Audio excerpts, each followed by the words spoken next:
Hey guys, it's Jessica from Peace Love Books, and today I'm here with the 12 books that I've read so far in the month. I have had such a good reading month. I have 8 of those books I own physically, which is absolutely insane for me. I am plowing through my physical TBR. I've had 2 vlogs go up, so I will link, I think only 2. I will link both of those down below, and one of them's for a vlog I am currently doing. So many exciting reading plans, some 5-star reads. Before we get to the books, I would like to thank the sponsor of this video, which is Pippa Grant. The Bride's Runaway Billionaire is Pippa Grant's newest release, and this revolves around a runaway bride meeting a billionaire actor, things heating up, and then things not ending the way they hoped. The heroine ends up going viral for being a runaway bride, so she ends up going to Fiji for her honeymoon anyways alone and meets our hero, who just so happens to be her #1 celebrity crush, who's also hungover, so she invites him over for a little hangover cure. They spend time together, they hook up, and then he ghosts her the next day. He is actually in Fiji hiding out. His divorce has gone very public, so he's hiding out as well, but he ends up leaving without a word, and 3 years end up passing and they end up seeing each other at a wedding of the heroine's brother. He has just discovered he actually has a son, and he is the ring bearer. So that means things are going to get messy. I wonder what that connection is between that ring bearer and him and her. So I love a romance where there's a little bit of a time jump, because that definitely adds to the messiness and angst of the romance, and we have a billionaire hero, and you can never go wrong with a billionaire hero. So definitely check out The Bride's Runaway Billionaire by Pippa Grant. And thank you so much to Pippa Grant for sponsoring this video. The first book I ended up listening to in 2024 is Painted Scars by Neva Altaj. I had this audiobook from an audio sale. It is a mafia romance, and I read another mafia romance this month, and this one definitely made me appreciate the mafia-ness of it. The heroine is forced to marry the hero because of her father. He owes these people a lot of money, and the only way he can really survive is by offering his daughter as marriage. And it's really interesting though, because the hero is actually in a wheelchair because he was in an explosion of someone who wanted to kill him, and so he's angry someone got close enough to kill him. He wants to figure out who it was, and he is angry that he appears weak to the mafia, so he wants to appear strong, so he needs a wife, and he marries her. And so now they're living together, and they do end up falling in love. Obviously this is a romance, and it was good. It was very short, it was very quick, so I gave it 4 stars. It's not like it's my next absolute favorite mafia, but it was a really enjoyable one, and I did enjoy how she started to fall in love with him, because she was very against the whole aspect of marrying a stranger and didn't want to sleep with him, and then she definitely fell for him. And she does have some trauma of her own, and he was very touch her and you die. So I did appreciate that. There was a scene, I remember at the end, I was a little annoyed because she got mad at him for doing something, and I was like, he's in the mafia. Like, what do you expect? But overall, it was a very solid mafia romance read. I really enjoyed the audiobook, and I'm excited to continue on in the series. Then I read Butcher and Blackbird. Finally, I was sent a copy of this from the publisher, and I know a lot of people said to read the audiobook. I just read it as the physical book, but this one is a serial killer romance, but they're both serial killers, and they kill bad people though. Like, they kill serial killers. And I do love that premise, and they end up meeting each other and setting this competition, and I wanted it to be darker. I gave this 4 stars. It was super unique. It was very fun. The hero was just like head over heels smitten with her too, and would do like anything for her, and I was like, where's a little bit of my messy romance? Like, where's a little bit of my dark romance? The only dark aspect is that they killed people. I mean, she like plucked people's eyeballs out. I think he just like butchers people, but yes, because he's the butcher. But I wanted a little bit more angst and tension. It was just like, he literally was in love with her, and it was a friends to lovers romance. They became really good friends. They both really liked each other. They didn't know how to move forward, but like, he was in love with her, and there was a lot of time between them meeting, which I thought was interesting. Like, they would meet to compete who would kill the person the fastest, and then like a year would go by, and then they would meet again. So I would have liked a little bit more darkness to this. But it was a really fun read. I can see why people love it, so I gave it 4 stars. Then I started my historical romance reading blog. So I read Defy Not the Heart by Joanna Lindsay, and this one I ended up giving 3 stars. I liked it more the more we talked about it. This was for Historical Hellions, my book club. This, I just wanted a lot more, because I've read some really good Joanna Lindsay, and this one starts, our heroine is at this keep, and it's under attack, and there are all these people wanting to marry her, and so she sent out letters to a couple suitors like, I want to marry you, and no one's replied. bride, and so the hero is a knight to kidnap her to bring her to someone who wants to marry her. He arrives, he ends up kidnapping her and taking her, and then she gets the idea from one of his men that they should marry so that she actually chooses her husband, and she gets control over a lot of things. And then he's like, well, I've always delivered though, like on every job. I go through with it. And he ends up realizing he can marry her, so he marries her, and so it's a marriage of convenience to like prevent her from having to forcefully marry someone else. And it's just basically about him not realizing she doesn't enjoy sex with him figuring out how to make her like sex. Like, that is the entire plot of this book. So once we got like 30% in, after they go back to her keep and like they're married, I was so bored. I was like, where is my plot? Like, then the last like 50, 100 pages was all the plot, and it was like so many characters thrown in, so many things about him, his family, his father, her father, all these secrets, and I'm just like, why could we need to spread this out a little bit? It could have been a little bit more balance in the plot, and I wanted a little bit more. Like, I was just definitely very bored. I was like, okay, he's just like going to talk to someone else about sex. And he definitely, there was some funny parts in here, so I appreciated it. I did end up really liking it after talking about it, but like the reading experience itself was a 3-star read. Then I ended up listening to the audiobook of The Dutchess T Husband by Harper St. George. I love Harper St. George. This whole series I've given, I think, 4 or 5 stars. This one was just too slow for me, so I am definitely in a funk with historical romances where I need something that's just going to suck me in and make me so addicted to it. This one was just very sweet and very slow and didn't really have a lot of plot. So we know the heroine, she was married, she's a widow now, and she had a horrible, horrible husband. Like, he was really bad. And so now she wants sex for pleasure. So she knows our hero, he's a bastard child, and she goes to him and says, will you be my, not mistress, but like just basically like, can I be your mistress? Can we have an affair? And he's like, no. But then he gets jealous if she does with anybody else, and then he decides he wants to ask her to be his fake fiance so he can get these investments in these, like, I forget what it's called. It's like a cabaret that he wants to have. And so he asked her to be his fake fiance. So that's where the story goes, and it's just very slow. Like, that's literally all the plot there is. She becomes very invested in women's rights and going to the women's rights meetings, and they do kind of have like lessons in pleasure kind of thing, but I just wanted so much more to the plot. So because I was so bored, like, it was very sweet. I appreciated the heroine's journey, but I gave it 3 stars. I just wanted so much more from the plot, and looking at all the other ones and how in love with them I was, this just didn't stand up. Then we got to my first 5-star read of the year, and this one I actually found someone who would trade me my paperback copy for their Barnes & Noble exclusive edition copy, so I'm so appreciative of that, and that is Powerless by Lauren Roberts. This is a pink flower cover. The original is purple, so I'm so happy I have this. This was 5 stars. This is my first romantasy of the year, and it was absolutely phenomenal. This one is about a society where if you are powerless, if you are an ordinary, you are literally like hunted down and murdered because the monarchs say that they ruin the powers of everyone else. The heroine is actually an ordinary. She has been secretly living, acting like she has psychic abilities, and she doesn't. And so the hero, he is the son of the king, but he is the second son, so his brother is the heir to the throne, and he is the enforcer to the throne. So he goes and kills people for the king, and his power is to absorb everyone else's power and use it. Not like steal it, but he's able to use whatever power is around him. So he can very easily tell if someone has power or not, and she plays it off as, oh, it's just like a mind ability. It's very minor, like that's why you can't feel it. So they have a run-in, and then she is chosen to be a part of this trial where people are competing to the end. I don't even remember what you win if you win the trial, but they can kill each other. So there's lots of deaths in here, and it was so action-packed, and her and the enforcer guy are falling in love in the process. She's growing close with his brother, and it kind of seems like it's gonna be a love triangle, but it's not. So like, don't worry about that. But it's so good. The ending had me freaking out. The last like 200 pages, I was like, oh my god, like I can't put this down. 5 stars, obsessed. Please read this. Then I read my second 5-star read of the year, and that is Twilight of Embers by Tessa Hale. This book is a dragon shifter, why choose romance, book 1 in a series. It comes out, it should already be out by the time this video comes out. Oh my god, it's so good. Go run and download it right now. The audiobook is stacked with narrators. We have Connor Crace, Teddy Hamilton, Jacob Morgan, Jason Clark, and someone else.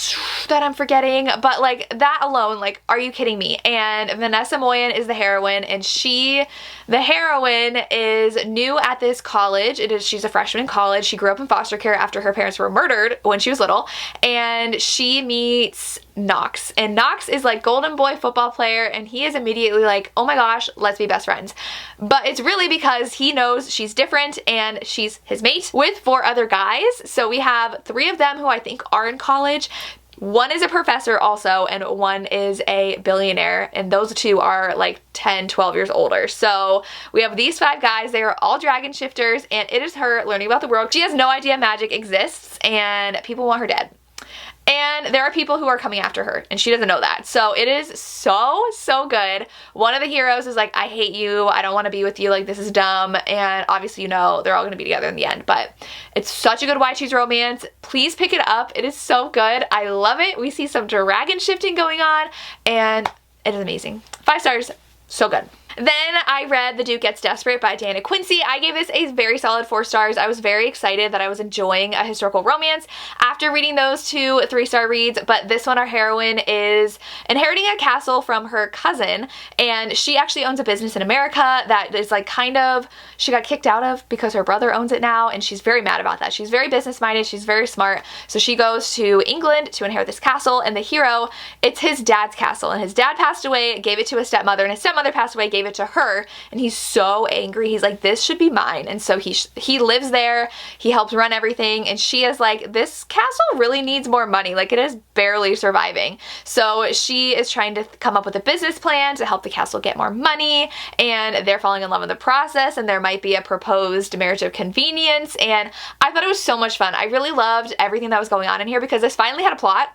I think I was just really excited that I was reading something with a really fun plot, and we have a heroine who is really business savvy and really trying to figure out how to create a income for this castle, and the hero is dealing with his own issues, and I loved it. It was so good. 4 stars. I do think that it wasn't as good as the rest of the series. Like, I love books 1 and 3, I think, in this series. So this one I didn't love as much as those, which is why I got 4 stars, but still really, really fun historical. And the last historical romance I read for that vlog is To Have and to Hold by Patricia Gaffney. I recommend watching the vlog for like my full thoughts in live of this book.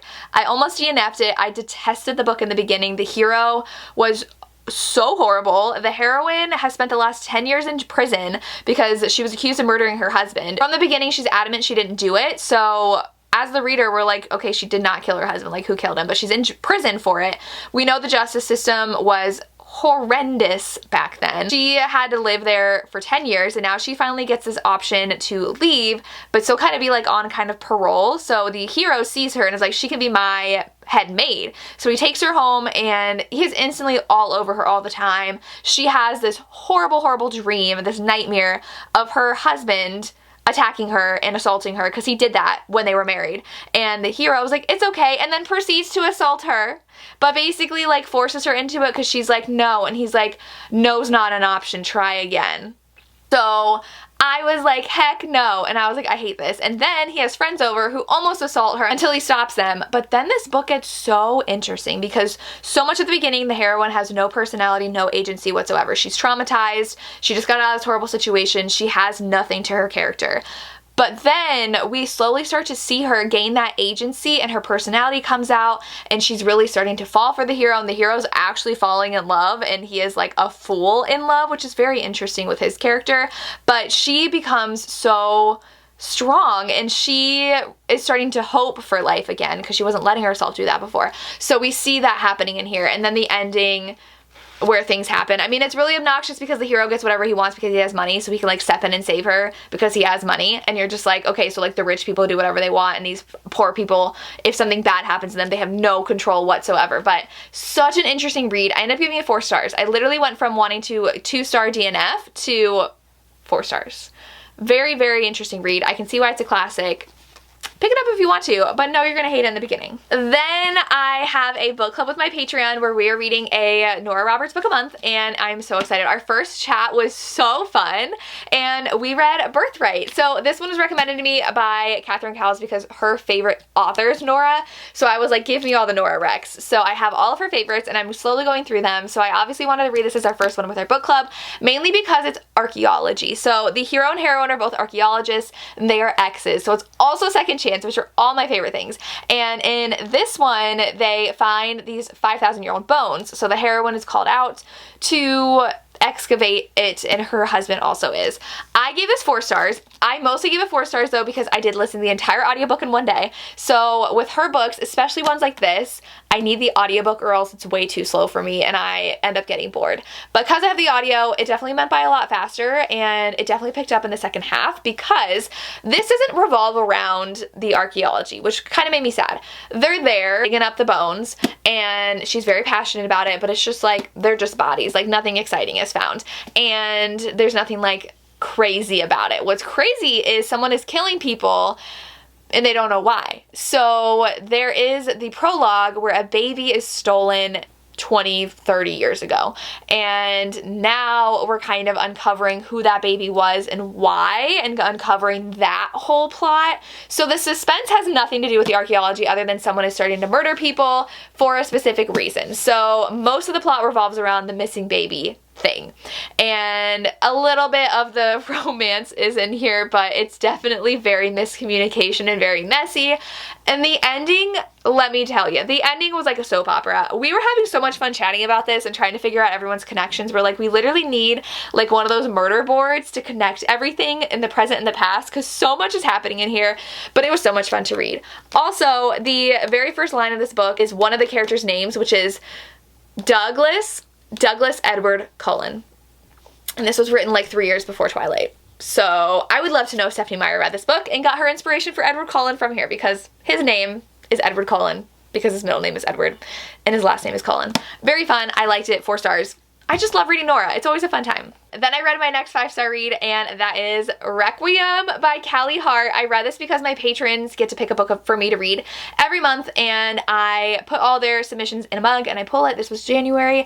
I read this already. I'm trying to get ahead on books I have to read for the month so I don't not read them. And this one was so good. So this, I think, was one of my best friend's favorite books of 2022. And I never read it, but Kimberly was the one who recommended me read it for January, and I'm so happy I did. This one revolves around our heroine, who she starts out, we know that this guy is responsible for her best friend's death, and her memory is very spotty of that night, but she's like, I know he's responsible for killing her and I want him dead. So she's been training and she is going to go undercover into this prep school, this boarding school, to kill him. And it's a romance. And the hero is so, like, I was so sold because the hero's so head over heels in love with the heroine. And that's all I want to say. This is just like such a desperate love, and I was just like, this is so good, and I could not put it down. I couldn't stop thinking about it. 5 stars. That's all I want to tell you because there's definitely lots of twists and turns in here. So just know that. It's amazing. You should pick it up. Then I read an audio arc of Loving Romeo by Laura Pavlov. I also listened to this in one day. I get a lot of my audiobook listening done on the weekends when I have a lot to do, and then when I have my like knitting and crocheting projects, I just plop down on the couch and listen. But this one is Laura Pavlov's new series. It is already out. I did a reading vlog for this, and this one is about our hero who is a former fighter, boxer. He owns a gym now, and there's this one guy who will not stop harassing him for a fight, and he finally agrees if he gets like a super big payout, he has to spend the next few months like hardcore training, right? So the heroine has a coffee shop right next door to his gym, and she is from a very wealthy family, and he hates her because of things. She doesn't know why. He hates her for things that happened in the past, and she is dealing with a very stressful situation with her family. Her brother is a drug addict. He's recovering, and her family does not trust him, and she thinks they're hiding something from her, so she doesn't know if she should trust him or not. And then she is helping the hero with his diet and like protein shakes and helping him get back into shape, and they're falling in love. And I had so much fun reading this. I really loved the romance. I really loved the found family aspect with the hero and his best friends. They all have a group chat, which is super cute, and he's really close with one of their sons, and the son is hilarious, and he slowly learns to not hate the heroine, so it's hate to love. We have lots of training for the boxing, and we get the final match too, and I just had so much fun reading this. I flew through it. I was obsessed. 5 stars. Definitely check this out from Lauren Pavlov. Then for that vlog, I also read The Summer You Found Me by Elizabeth O'Rourke. This is her new book, which comes out this week, and this one I gave 4 stars. So I know not a lot of people are gonna love this because the heroine is very, very unlikable. She is the ex-wife from book 2. They lost their child, and that is a huge part of this book. The heroine is still super, super traumatized from losing her child and doesn't know how to cope and carry on. And she becomes a drug addict, and this is her 6 months sober and still struggling. Her drive to stay clean is her husband and the chance of having that happiness of a child again. And so she thinks her husband is the answer. He is happily almost going to marry this other woman that we know he fell in love with in book 2, and he was not a good person when they were married and did not help her whatsoever coping with the loss of her child. The hero of this book is the husband's best friend. He has loved her since she started dating her husband, and it's very angsty with that romance because it's his best friend's ex, and she is very messy and very complicated, but he doesn't let her get away with things. He really is honest with her and like puts her in her place, but like in a good way, like a very honest way, like you need to stop being mean, you need to stop ruining your life, like get it together. And they fall in love, and he's pushing her to like have a better life and like try to get a job she really likes because she's trying to pick up her life again. And it is very emotional, and I almost cried at a certain part because it got really, really sad, but she does bad things, and she continues to do bad things in the book. So I know a lot of people are really hard on heroines, so do know that going in, but I really enjoyed their romance. I did give it 4 stars. There were parts where I was annoyed with her, and I'm like, stop doing this, but I really appreciated the end and how things played out, so 4 stars. And those are all the books that I've read so far in January. Let me know if you've read any of these and what your thoughts are on them. I would love to hear. And make sure you check out The Bride's Runaway Billionaire by Pippa Grant for a hero and heroine who are both running away from something and fall into bed with each other and then don't see each other for 3 years and find a little bit of a surprise when they are reconnected at her brother's wedding. Definitely check this out now, and thank you so much to Pippa Grant for sponsoring this video. And that's all I have. As always, thank you so much for watching and have a good day. Bye.